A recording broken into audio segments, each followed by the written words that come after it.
प्रेम की गंगा बहाते चलो। और दूसरी बात, ज्योत से ज्योत जलाते चलो। ये इंसान की क्वालिटी का यही पता चलता है, जो जलते दीपक को भी बुझाए वो राक्षस और असुर की श्रेणी में आता है, लेकिन जो बुझे दीपक को भी अपने प्रकाश से जला दे और दीपकों की माला बना दे, सज्जनों, वो श्रेष्ठ इंसान की श्रेणी में आता है। अब आपको तय करना कि आप क्या बनना चाहते हैं।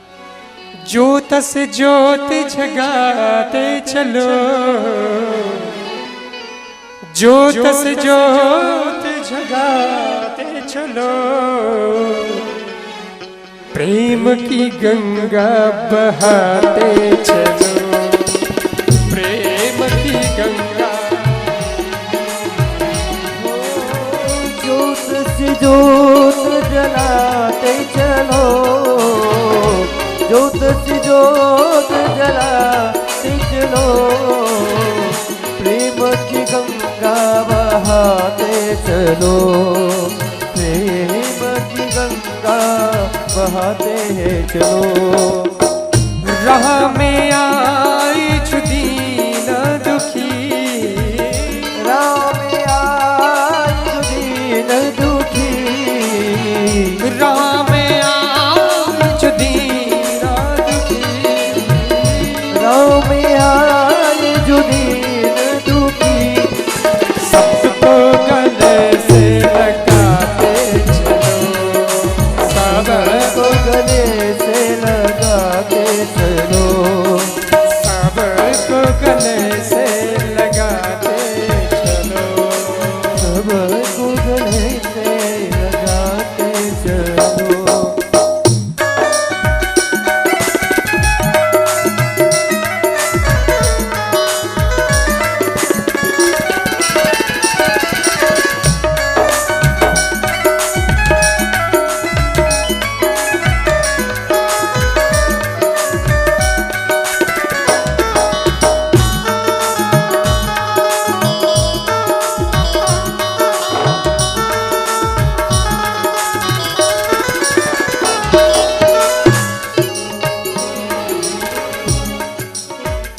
कौन है ऊंचा, कौन है नीचा, सब में वो ही समाया। कौन है ऊंचा, कौन है नीचा, सब में वो ही समाया। कौन है ऊंचा, कौन है नीचा, सब में वो ही समाया। भेदभाव के झूठे भरम में ये मानव भरमाया। भेदभाव के झूठे भरम में हे मानव भरमाया। धर्म ध्वजा फहराते चलो, धर्म ध्वजा फहराते चलो, धर्म ध्वजा फहराते चलो। धर्म ध्वजा फहराते चलो। हाथ में झंडो लेना जरूरी नहीं है, हाथ में ध्वजा का होना जरूरी नहीं है। बहुत लोगों को देखा है, हाथ में तो ध्वजा है लेकिन अंदर धर्म नहीं है, खाली ध्वजा ही है, धर्म नहीं है। तो फिर धर्म ध्वजा कहाँ हुई? इससे अच्छा तो यह है कि हाथ में ध्वजा हो या ना हो चलेगा, लेकिन अगर हमारी जुबान में, अगर हमारे व्यवहार में, अगर हमारी बोली में और हमारे हर कदम कदम पर धर्म का आचरण हो तो समझना कि हम धर्म की ध्वजा लहरा रहे हैं। ये सच्ची धर्म की ध्वजा है। इसलिए धर्म ध्वजा, धर्म ध्वजा लहराते चलो, धर्म ध्वजा लहराते चलो। प्रेम की गंगा बहाते चलो, प्रेम की गंगा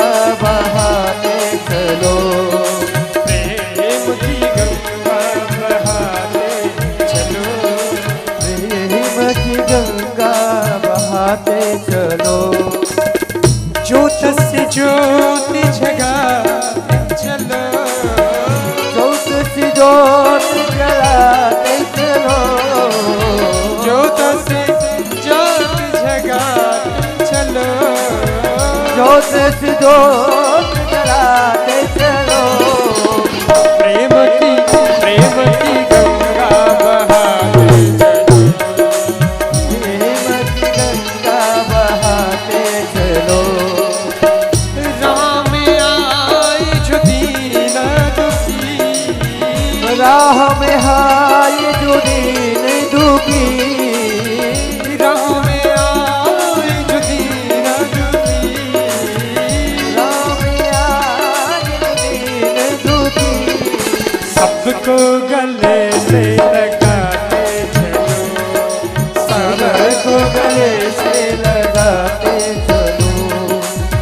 प्रेम की गंगा बहाते चलो, प्रेम की गंगा बहाते चलो।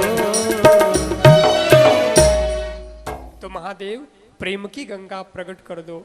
और सज्जनों, उन समय एक ऐडी लीला हुई और त्रयंबकेश्वर जो ज्योतिर्लिंग की विशेषता है वो मैं आपको बताऊं कि यहाँ तीनों देव विराजमान हैं।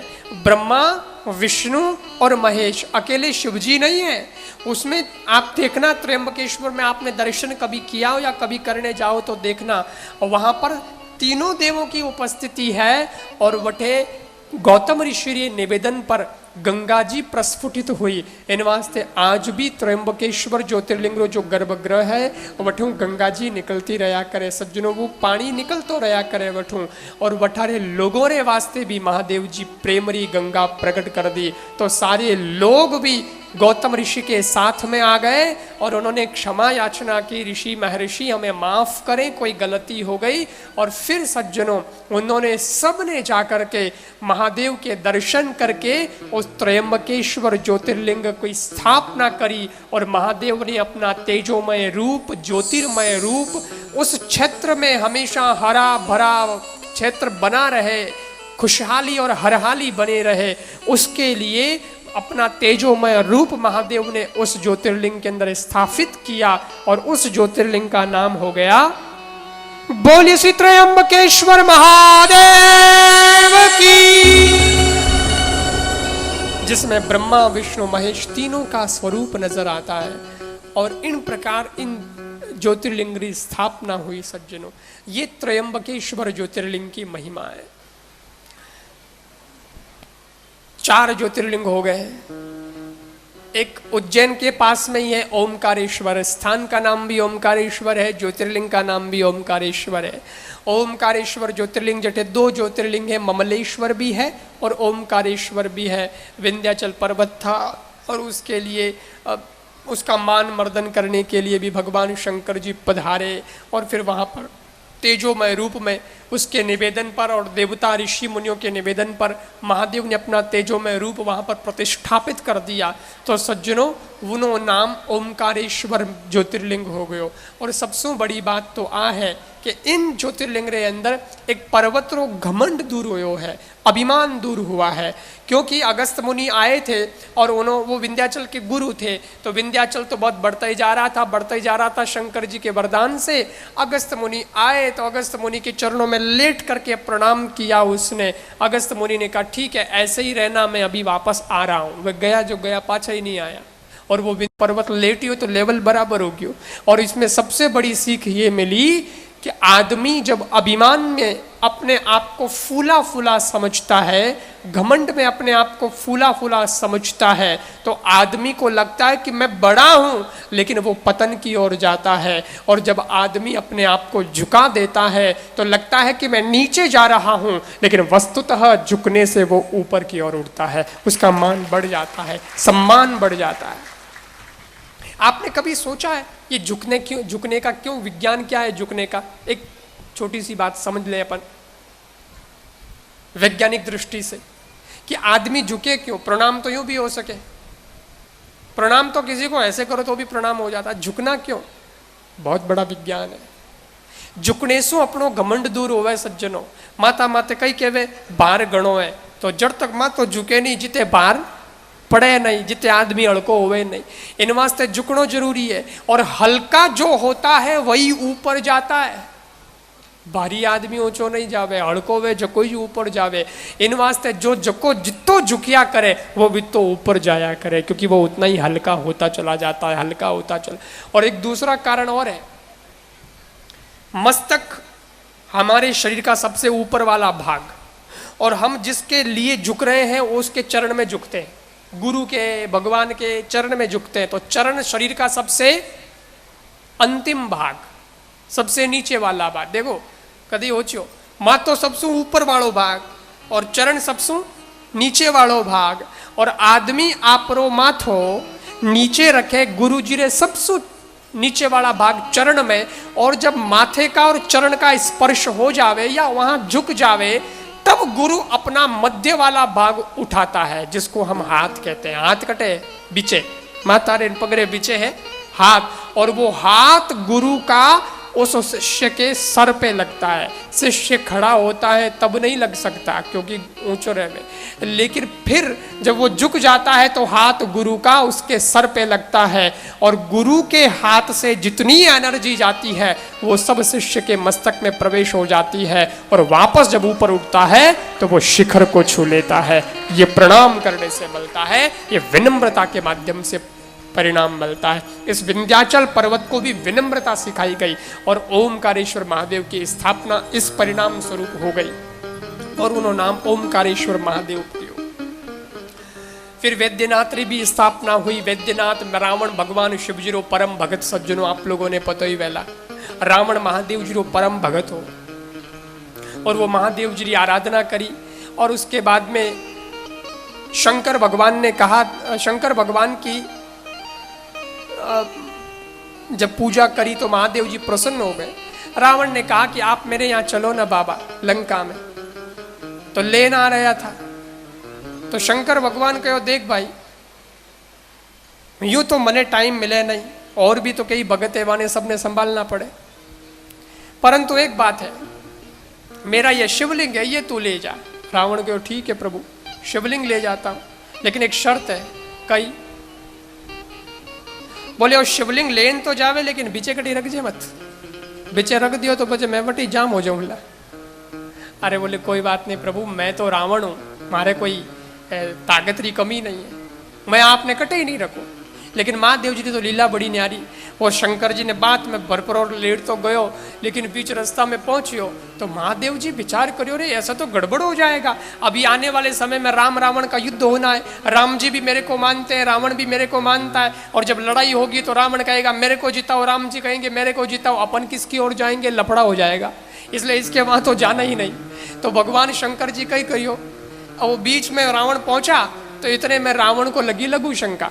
लघु शंका लगी तो अब रावण विचार करियो लघु शंका तो करनी पड़ी, भाई शरीर का नियम है, और लघु शंका तो करनी पड़े, इन वास्ते कई करे। और महादेव जी ने कट्ठे रखे अब तो एक एक एक ग्वाड़ो हो गाया चराव तो वीरो नाम हो वैद्यनाथ।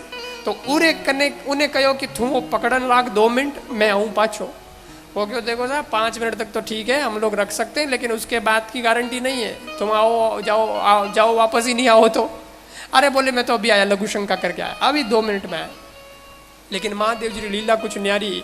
वो रावण गयो लघु शंकर वास्ते, वैद्यनाथ ने शिवलिंग देन के नीचे मत रख जे तू, बोले 5 मिनट तो नहीं राखूला, पचे भारी गारंटी नहीं। वो पकड़न उभो रहो, रावण गयो तो रावण ने तो लघु शंका कही, दीर्घ शंका भी लग गई, उसको बहुत समय लग गया आने में, पेट खराब हो गया रावण का। अब आने में बहुत समय लगा, तब तक वो तो ग्वाला शिवलिंग को रख करके चला गया। और फिर रावण ने उठाया बहुत, लेकिन खूब प्रयास किया फिर भी उठा नहीं। जब बहुत प्रयास किया और फिर भी नहीं उठा, तब फिर रावण ने महादेव से कहा महादेव क्या बात है। तो महादेव वहां पर प्रकट हुए और कहा देख रावण मैंने कहा था बीच में रख देगा तो फिर मैं नहीं उठूंगा। तो बोले चलो न प्रभु थोड़ा सा ही है, बोले चिंता मत कर, आधो मैं आयो आधो थू आई जे, मैं अटे ही बैठो, हमें लंका तो आदि है, तो थारे कोई कौम हुए अर्जेंट में तो अटे आजी जे प्रार्थना कर जे, मैं थोड़ा कौम कर दूं।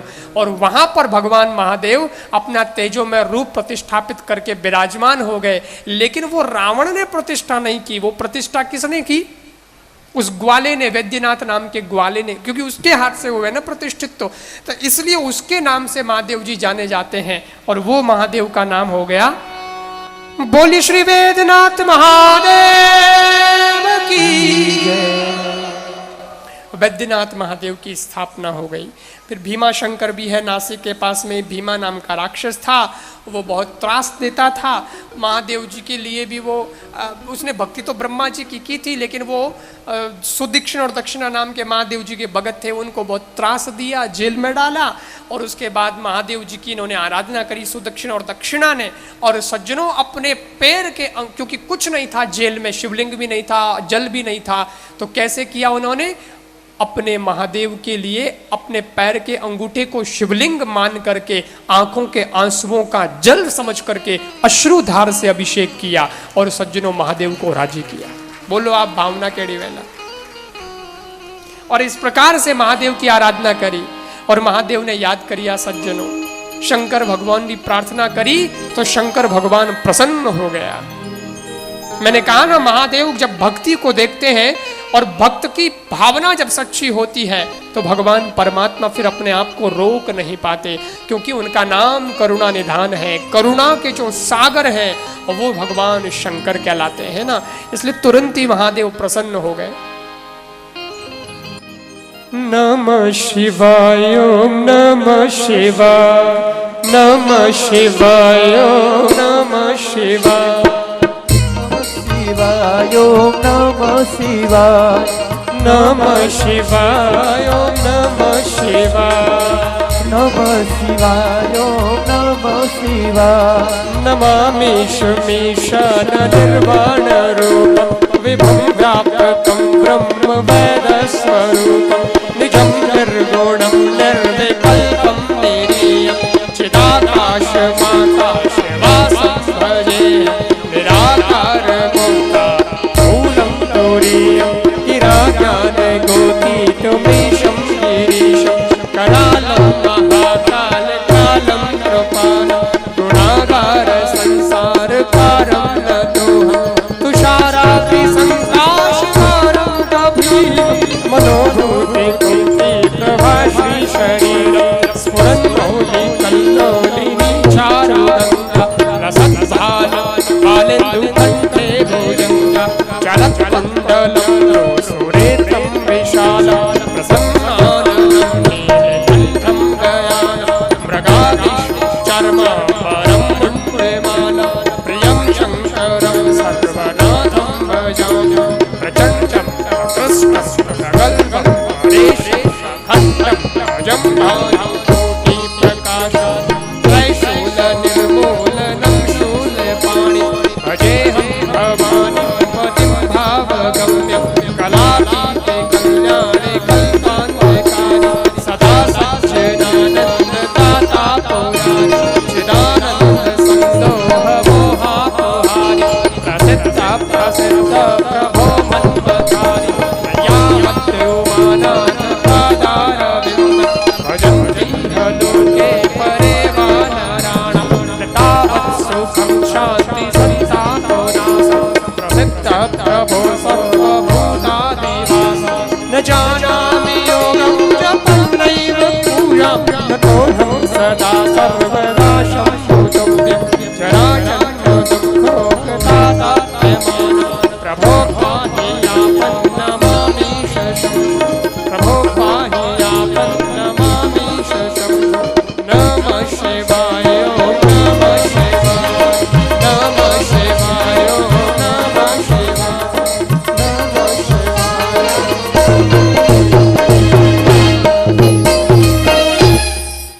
इसको कहते हैं रुद्राष्टकम। रामचरितमानस में तुलसीदास जी ने लिखा है, महादेव की स्तुति है। और सज्जनों प्रार्थना करी सुदक्षिण दक्षिणा, तो उन समय उन भीमा राक्षस ने मारने वास्ते महादेव जी स्वयं प्रकट हो गया और कहो कि बोलो भक्तों मार दूं। तो उन्होंने कहा नहीं प्रभु, आप तो भगवान है, ऐसा करिए ना, इस भीमा के अंदर भी ऐसी करुणा भर दीजिए ताकि इसकी आसुरी वृत्ति नष्ट हो जाए और ये भी आपका भक्त बन जाए। हम आपके भक्त ऐसी प्रार्थना करते हैं। और सज्जनों भी भक्त ने हृदय ने बदल दियो महादेव जी। और पछे उन्हें ज नाम रे माथे आपरो तेजोमय रूप वटे शिवलिंग में प्रतिष्ठापित करियो। इन वास्ते उन ज्योतिर्लिंग रो नाम हो गयो। बोली श्री भीमा शंकर महादेव की जय। तो भीमा शंकर महादेव री स्थापना हो गई। और सेतु बंदम रामेशम, सेतु बंदे तु रामेशम। रामेश्वर तो आपके बिल्कुल ही निकट है और आप सब लोगों से तो क्या छुपा है, क्योंकि गुरु कृपा सेवा समिति चेन्नई ने रामेश्वर के अंदर बहुत सुंदर कथा का आयोजन करवाया था और वहाँ महादेव के गुण भी हमने 3 दिन तक गाए थे और 4 धाम यात्रा की शुरुआत भी वहीं से हुई थी और पहला धाम हमने वही किया था। तो गुरु कृपा सेवा समिति चेन्नई के माध्यम से बहुत सारे लोगों ने रामेश्वर का दर्शन किया है। सागर का किनारा है और रामेश्वर जिन टाइम भगवान राम जी युद्ध करने जावता लंका में रावण सु, उन समय सज्जनों स्थापना करी थी जिन शिवलिंग री, उन्हों नाम रामेश्वर पड़ियो और भगवान राम जी रामेश्वर की स्थापना करी। किसी ने कहा शंकर जी से कि रावण भी तो आपका भक्त है और आप भी उसके भक्त हैं, और शंकर जी से कहा आप किस राम जी भी शंकर जी के भक्त हैं, रावण भी शंकर जी का भक्त है। तो शंकर जी से पूछा कि आप किसको सहायता देंगे। शंकर जी को लगा बात तो सही है, दोनों अपने भक्त हैं और प्रश्न ऐसा पूछ लिया क्या करें।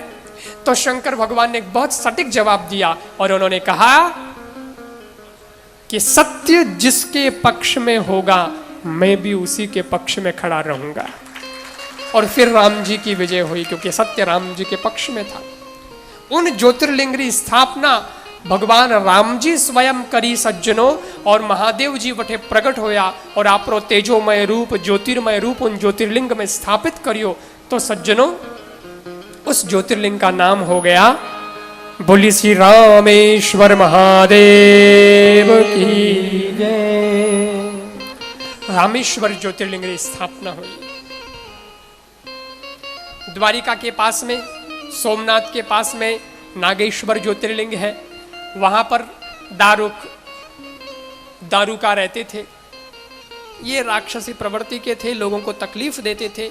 औरव नाम के ऋषि के कृपा की वजह से लोगों को शांति मिली और इस समुद्र के अंदर दारुका ने अपना एक वन बना करके वहां रहना शुरू किया।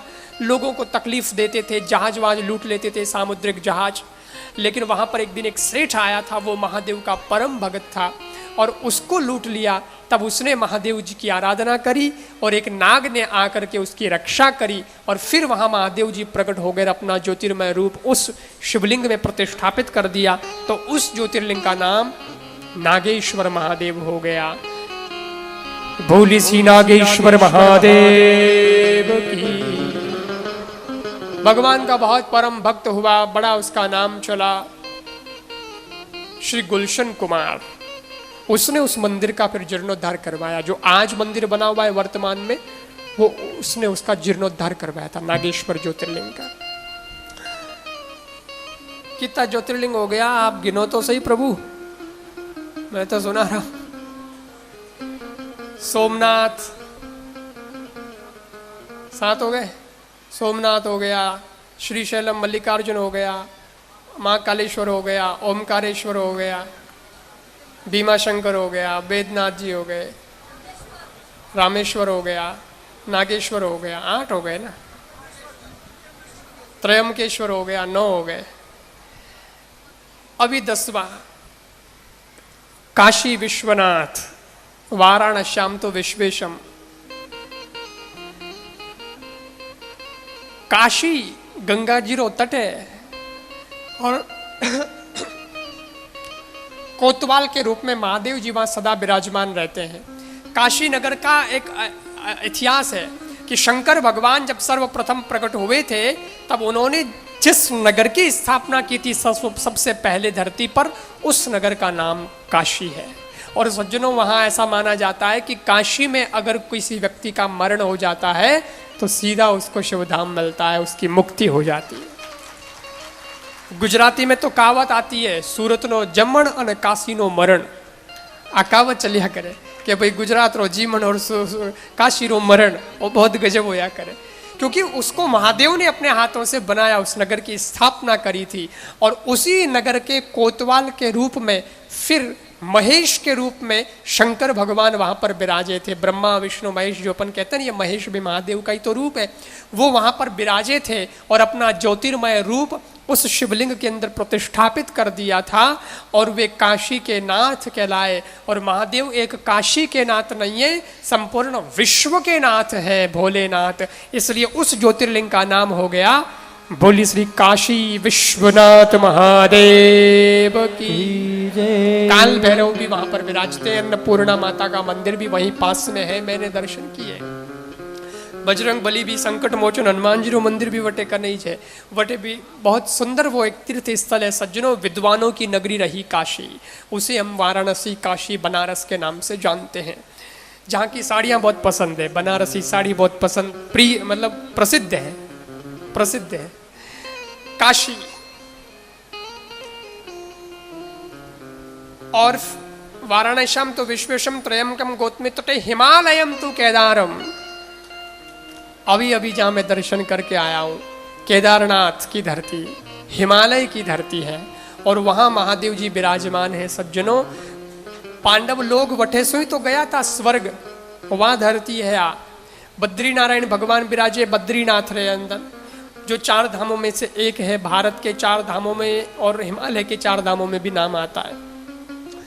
तो बद्रीनारायण भगवान का दर्शन करिया पांडव, पछे केदारनाथ री और गया कि महादेव जी अटे बिराजे, महादेव जी रा भी दर्शन करा।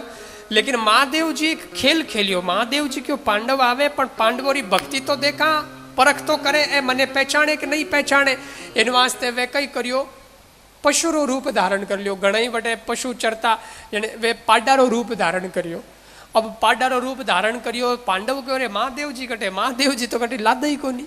पर भीम जो भीमसेन था ना, भीमसेन वो कहो भाई हो न हो, महादेव जी हाथों अटे गिया कठे, पता करो ये पशु इतने चल रहे इनमें से कोई है बाबा।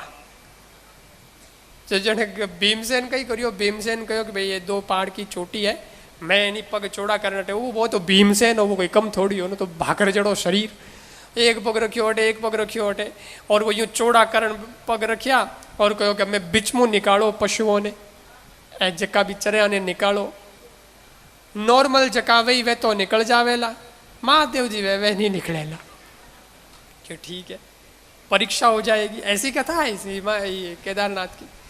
और हगला ने निकालना शुरू करिया, सब तो निकल गया, पर महादेव जी हमें एक बच्चिया, महादेव जी डोगरो क्यों रही हूं तो पकड़ी जाऊँ यार, कि नहीं पकड़ नहीं तो किकर निकला। महादेव जी विचार किया तो गड़बड़ हो जाए, डोकरो एकदम यूं यूं करता करता एक भाकर हो, भाकर में मातो गालियो, और मातो गालियो जो को एकदम गुफा हो गई, क्योंकि शंकर भगवान मातो गालियो है, ताकत तो गणी डोकरे रे, एकदम सो गुफा हो गई, माथो आगे निकल गयो। जिते भीम कह रहे पकड़ो पकड़ो यही शंकर जी है, तो पांडवों ने पूंछ पकड़ ली, वो पूट पूट आई, मातो तो निकल गयो आगे रे, पूट पकड़ में आई। इन वास्ते सज्जनों वटे शंकर भगवान ने जो ही पकड़ लिया और पांडव पहचान लिया कि यही महादेव है पाडारे रूप में, हाँ भाई, और एकदम से पहचान हो गई। और भीमसेन भी नीचे आया और कहो बे बाबा जी रूप बना लो अपना वापस असली और आ जाओ, हमने आपको पहचान लिया है। तब वहां पर सज्जनों शंकर भगवान अपने असली रूप में प्रकट हो गए, परंतु पूट के रूप में पूजे गए, क्योंकि पाडारी पूट ही तो रही ला रे, पूट रे रूप में पूजी जी आप, माथो निकल गयो आगे, वो तो गयो नेपाल में। इन वास्ते पशुपतिनाथ वहां मंदिर बना जो आज भी है, और पूट रह गई अपने अठे। और पांडवों ने फिर वहां पर घी से महादेव का अभिषेक किया, और उसी स्थान का नाम केदारनाथ है, और उस ज्योतिर्लिंग का नाम जहां शंकर जी ने अपना तेजो में रूप प्रतिष्ठापित किया, उस ज्योतिर्लिंग का नाम हो गया बोली श्री केदारेश्वर महादेव की जय। वो केदारनाथ महादेव सज्जनों, केदारेश्वर महादेव हुए, घी से अभिषेक होता है वहां। और कहाँ घी जाता है पता है, घी गणों ही लोग लगावे, आवे जो कोई घी घी घी में ही लगाए हो बेटे, और महादेव जी वो घी जावे कटे कहीं ठाई नहीं पड़े सज्जनों, घी से अभिषेक होता है। और महादेव जी के ऐसी लीला सज्जनों शंकर भगवान की कि 2013 में त्रासदी आई थी ना बहुत गजब की, सब कुछ बहा, लेकिन महादेव जी के मंदिर को कुछ नहीं हुआ। मंदिर के बाहर नंदी था, उसको भी कुछ नहीं हुआ। और वहां पे हम लोग देखें तो एक बोले सहज रूप से अपने आप एक पत्थर की शिला आई थी और उसने पर्वत को प्रोटेक्शन दिया, और वो भीम शिला के नाम से जानी जाती है, जो आज भी वहां पर रखी हुई है। हम उसका भी दर्शन करके आए, हमें तो लोगों ने टीको करने लग गया। लेकिन वो पर्वत की पत्थर की वो शिला कैसे आई, कैसे मंदिर की रक्षा करी और क्या लीला हुई, सज्जनों वो महादेव ही जानता है। और तब से ये पता हो गया, इस कलयुग के अंदर जीता जागता ये प्रमाण मिल गया कि भगवान नाम की कोई शक्ति तो है, जरूर है। इतना इतना जबरदस्त प्रलय आया और उसमें भी मंदिर सुरक्षित रह गया। बोलो ये भगवान की कृपा नहीं है तो और क्या है। और लोग कहे तो पचे बया जगह, अरे बया जगह तो आप कर्मों रे कारण बया, बट लोग कहे खोटा खोटा कौम करता जने महादेव जी कहो हमें जाओ। तो कई लोग ऐसे भी थे, वो बह गए और जो सही थे वो बच गए, वो आज भी बचे हुए हैं। और बहुत सुंदर वहाँ का अब मंदिर बन रहा है, बहुत प्यारा, वहाँ व्यवस्था भी बहुत सुंदर है। तो सज्जनों ये केदारेश्वर महादेव। और अंत में महाराष्ट्र के अंदर एक घुष्मेश्वर ज्योतिर्लिंग है, जो घुष्मा नाम की थी महादेव जी की भगत, उसने सज्जनों महादेव जी की भक्ति की थी और वह घुष्मा जी की है, उन्हें नाम से महादेव जी बठे प्रतिष्ठापित हुआ। और वैसे तो घुष्मा की जो बहन थी वो तो बहुत अलग स्वभाव की थी, उसका बहुत बुरा नेचर था।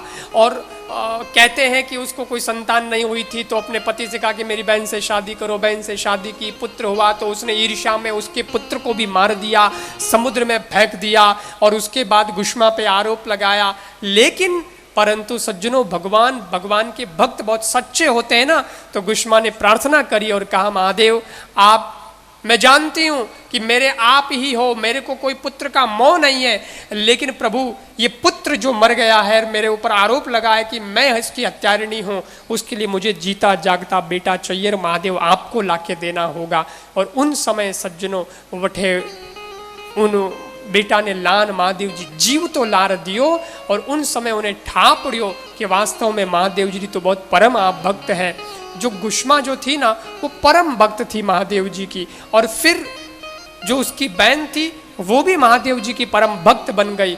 और उसने कहा मैं चाहती हूँ मेरी बहन के नाम से आप यहाँ पर अपना तेजोमय ज्योतिर्मय रूप प्रतिष्ठापित करें शिवलिंग के अंदर। और वहाँ एक शिवलिंग हुआ जो महाराष्ट्र की धरती पर आज भी है, अजंता एलोरा की जो गुफाएं कहलाती है ना, उस गुफा के बिल्कुल पास में ये घुष्मेश्वर ज्योतिर्लिंग बना।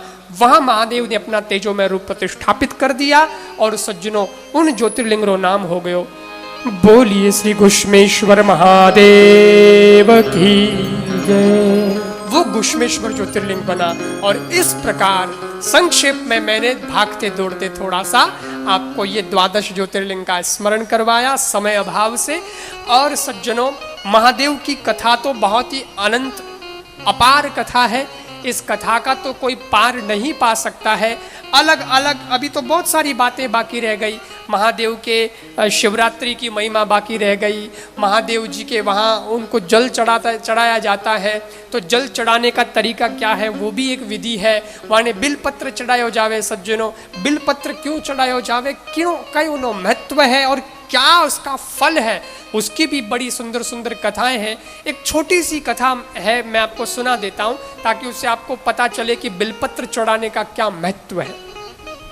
एक बार की घटना, एक महाराज है और वे महाराज सत्संग कर रहा, कथा कर रहा, तो कथा रे अंदर बात चाली। तो बात में महाराज कहो कि भाई यज्ञ करना चाहिए, यज्ञ करने से बहुत पुण्य प्राप्त होता है, यज्ञ करनो। जिन्हें घना लोग बैठा हा, उनमें एक गरीब परिवार री महिला बैठी जो जंगल में रहती, उन्हें कने पैसा नहीं। वह महात्मा जी ने कहो बाबा आप तो कहो यज्ञ करनो पुण्य मिले, पर मैं मारे कने तो पैसा नहीं, मैं शुद्ध घी कठऊ लाऊं, शुद्ध सामग्री कठऊ लाऊं, तो खर्चो के करो हुए, मारे कने अश्वमेध यज्ञ करने रो पुण्य कठे प्राप्त है। तो महात्मा जी ने कहा बेटा तेरे लिए एक अलग व्यवस्था है। क्या? बोले तेरे को सेवा यज्ञ करना चाहिए।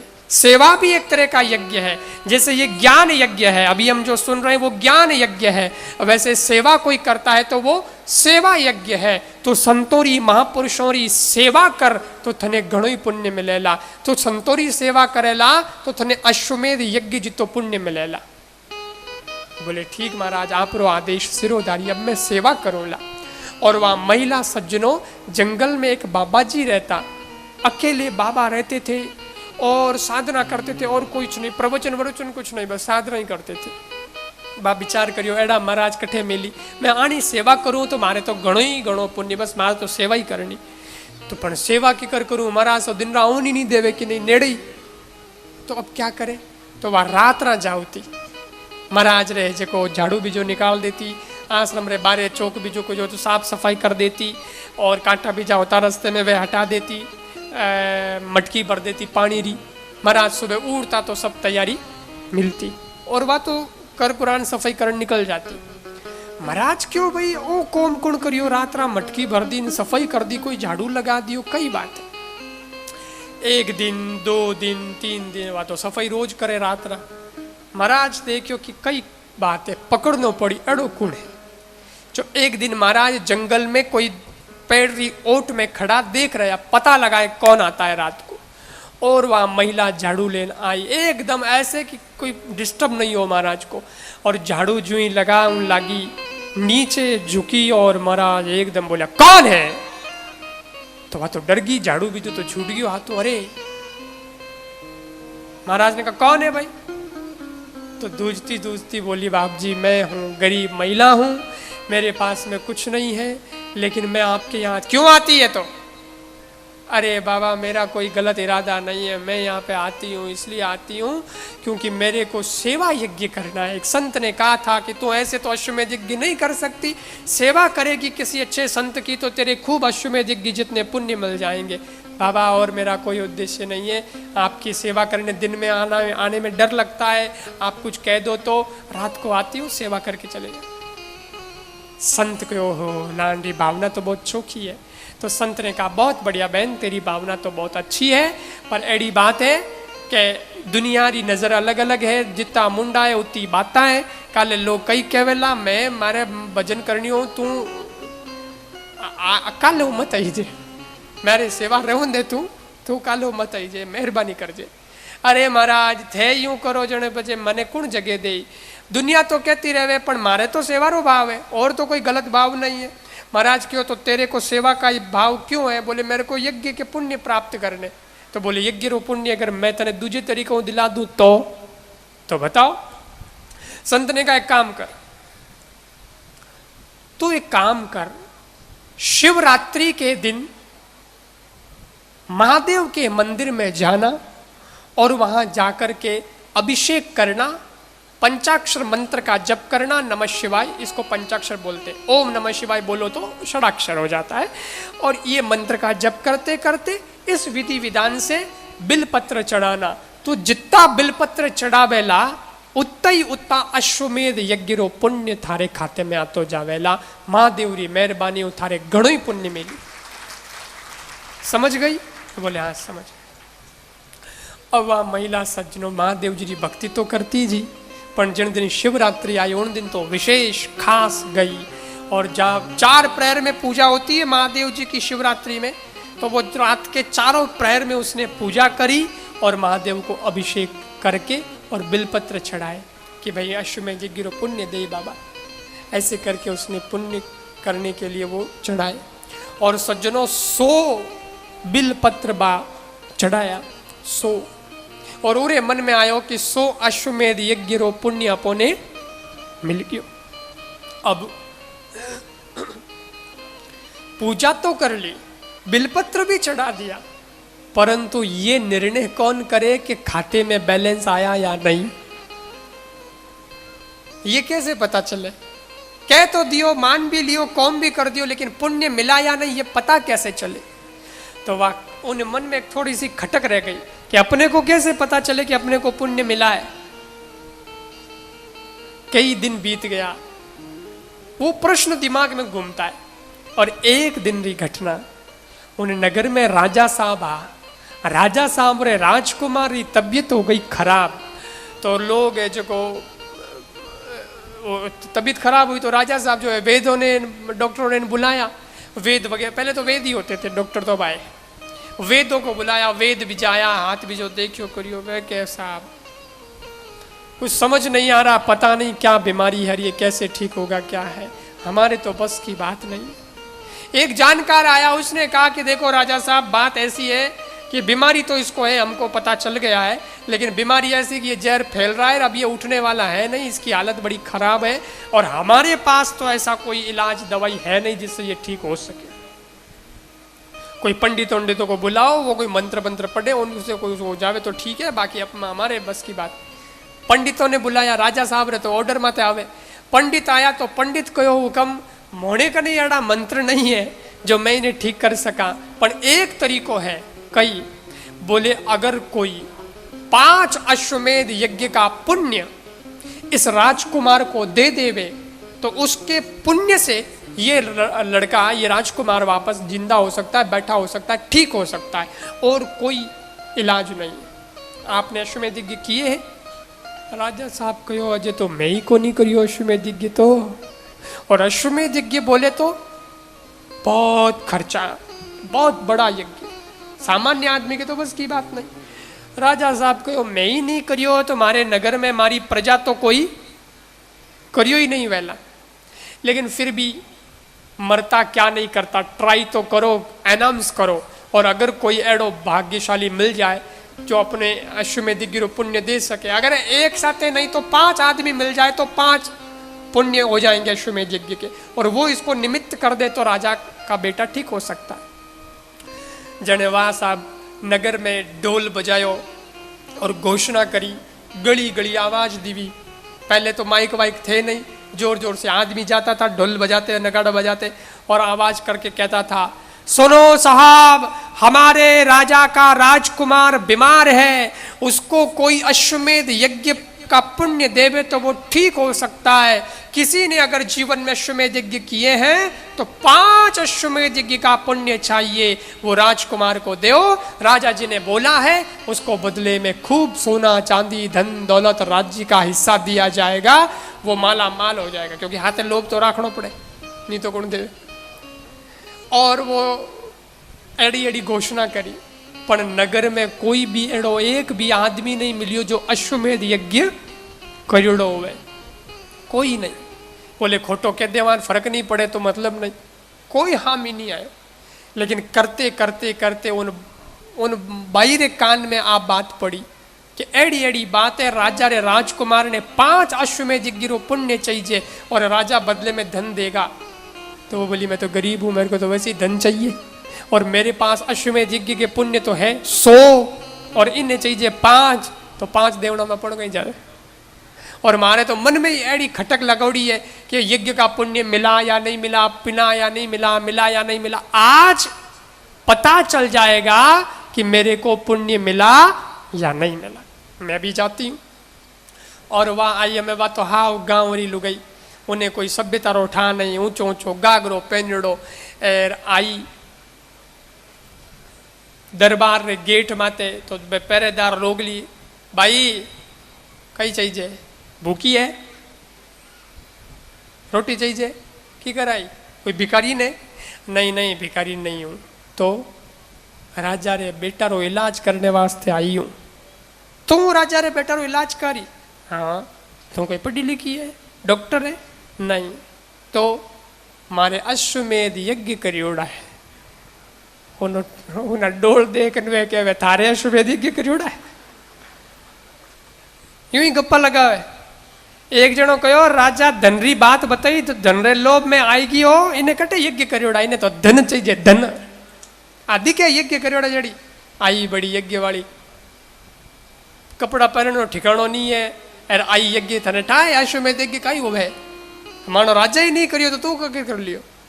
वाह कहो मने आपू मतलब नहीं है, मने राजा रे राजकुमारू मतलब है। मैं अश्वमेध यज्ञ पुण्य करिया हूं और राजा के राजकुमार को देने के लिए आई हूं। आप जाओ और राजा से बात करो, अगर राजा कहेंगे तो मैं जाऊंगी, नहीं तो वाह मारे तो है ही खत्म पड़िया है। दूध के यार गड़बड़ मामलो इनो मतलब कीन की तो है इनके, कितनी कॉन्फिडेंस बोल रही है। तो भाई ठीक है, जान अपने केवण हम कही लगे भाई आप तो नौकरा। वो दूध गयो, राजा साहब ने समाचार दिया, राजा साहब आपने रानी से बात करी, तो रानी राजा दोनों इशारों करियो कि ठीक है आने दो उसको, जो भी है आने दो। अब वह अंदर गई तो राजकुमार जिन कमरे में सुतो वठे लेन गया, भाई वो तो है ना तो एड़ो है, हमें की करवे। वहाँ कहो कोई बात नहीं, मैं तो कहीं जानू नहीं, पढ़ी लिखी हूँ नहीं, परंतु अश्वमेध यज्ञ रो पुण्य मारे कने पक्को है। और मैं आप जल लाओ और बिलपत्र लाओ, मैं तो महादेव री भगत हूँ, बिलपत्र ला, जल ला और ले पर और कहो हाथ जोड़। उन्हें कहीं नहीं आवतो, भाव पक्को, मंत्र मंत्र आवता नहीं, परंतु बड़े प्रेम से आंखें बंद करन कहो कि मेरे संतों का वचन है, उन्होंने कहा था कि तुझे अश्वमेध यज्ञ का पुण्य मिलेगा अगर तो शिवरात्रि को बिलपत्र चढ़ाएगी। तो मैंने बहुत श्रद्धा से शिवरात्रि में ये बिलपत्र चढ़ाए हैं, 100 बिलपत्र चढ़ाए थे भगवान। अगर मैं मेरी बात पे सच्ची हूँ, मेरी भावना सच्ची है, तो मेरे को 100 अश्वमेध यज्ञ का पुण्य खाते में आना चाहिए। और इसमें से 5 अश्वमेध यज्ञ का जो पुण्य है वो मैं इस राजकुमार को देती हूँ। यूं कह जल छाटियो और जुई कहो कि मैं 5 अश्वमेध यज्ञ का पुण्य इस राजकुमार को देती हूँ। राजकुमार एकदम सज्जनों हिलियो, हिलियो इतनी बात नहीं, आंखें खोली इतनी बात नहीं, वो बैठो हो गयो इतनी बात नहीं, एकदम खड़ा हो गया। और खड़े होते ही रानी ने बेटे को छाती से लगा लिया, मेरा बेटा, क्योंकि माँ तो माँ ही रहेला, एकदम माँ रानी से की वह छाती से लगा लियो बेटे ने, अरे मारो बेटो एकदम ठीक हो गयो है।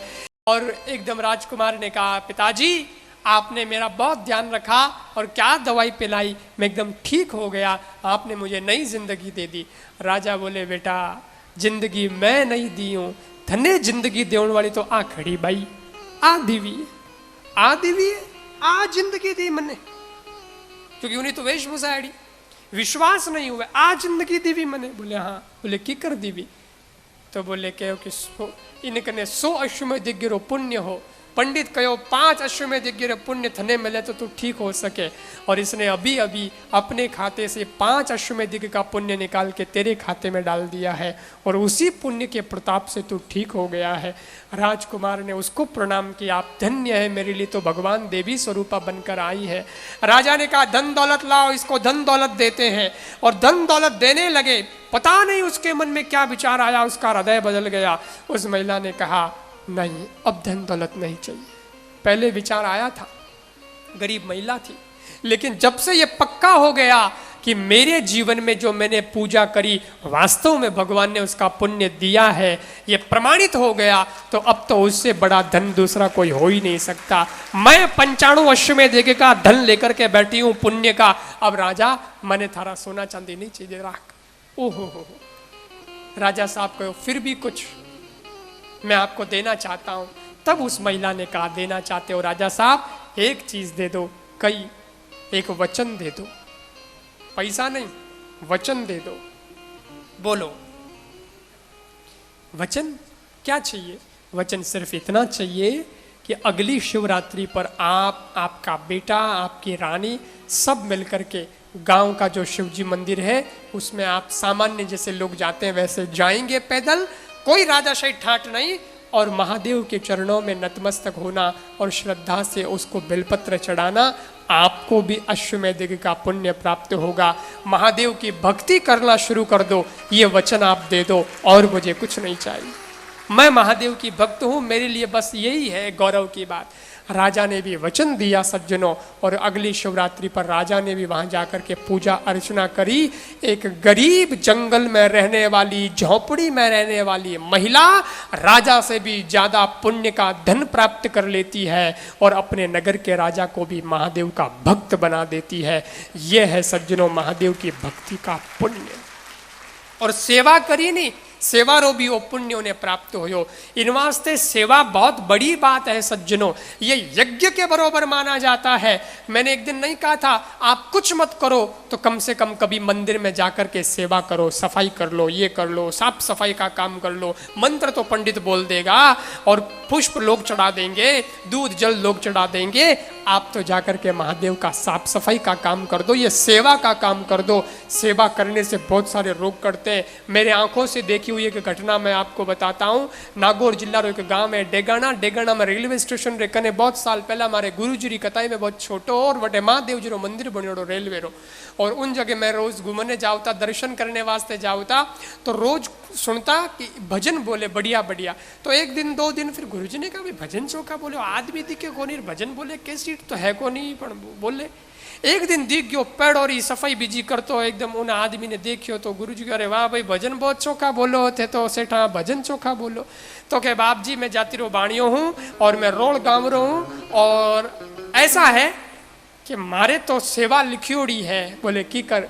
बोले बाप जी मारे कोई टाइम बहुत गजबरी बीमारी ही और डॉक्टर भी हाथ ऊंचा कर दिया, बोले थने कोई नहीं बचा सके भैया, अब हम कुछ नहीं कर सकते, करण वालों ऊपर वालों हमें बचा सके और थारे कोई इलाज नहीं है। और एडी स्थिति मारी ही परंतु मैं बी दिन सु महादेव जी मंदिर में आवन लागो, जाणू की हूँ कोनी परंतु हवे जितनी सेवा करूँ साफ सफाई करूँ हूँ और महादेव जी ने जल बीजो चढ़ा और पचे अपने धंधे निकल जाऊँ हूँ। और दूसरा एक और काम किया मैंने, मेरे घर के बाहर गांव दुकान के पास खेड़ियाँ बनाई हैं, उसमें पानी भर देता हूँ, गौ माता आके पानी पी लेती है, थोड़ा चारों बारों नेक दूँ, बाप जी तो ही हो पावे है और ये करता हूँ। लेकिन जिस दिन से ये सेवा शुरू की है उस दिन से मेरा रोग कहाँ चला गया वो मेरे को भी मालूम नहीं है, वो आज भी बैठा है और सज्जनों बहुत स्वस्थ है।